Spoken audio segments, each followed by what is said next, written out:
Malaria হল plasmodium পরজীবী দ্বারা সৃষ্ট একটি রোগ, যা সংক্রামিত অ্যানোফিলিস মশার কামড়ের মাধ্যমে মানুষের মধ্যে সংক্রমিত হয়। প্লাজমোডিয়াম প্যারাসাইটের 5টি প্রজাতি রয়েছে যা মানুষের মধ্যে ম্যালেরিয়া সৃষ্টি করে: plasmodium falciparum, vivax oval, malaria এবং নোলেসি। ম্যালেরিয়ার সবচেয়ে সাধারণ লক্ষণগুলির মধ্যে রয়েছে জ্বর, ঠান্ডা লাগা, মাথা ব্যথা, বমি বমি ভাব, বমি, ডায়রিয়া, পেটে ব্যথা এবং কাশি। জীবনচক্র: ম্যালেরিয়া পরজীবীর জীবনচক্রে 2টি হোস্ট জড়িত, মানুষ এবং স্ত্রী অ্যানোফিলিস মশা। চক্রটি শুরু হয় যখন প্লাজমোডিয়াম বহনকারী মশা সন্ধ্যায় এবং রাতে মানুষকে কামড়ায়। মশা আমাদের পায়ের মতো আমাদের শ্বাস এবং শরীরের গন্ধে আকৃষ্ট হয়।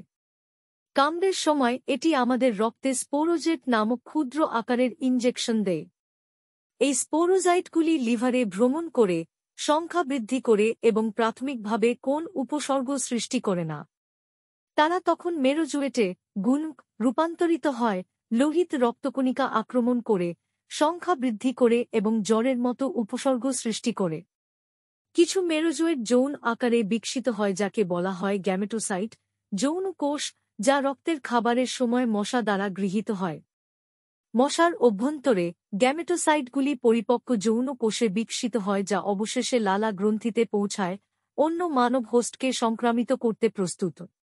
ম্যালেরিয়ার চিকিৎসায় ব্যবহৃত ওষুধ সম্পর্কে জানতে আমাদের পরবর্তী ভিডিওটি দেখুন।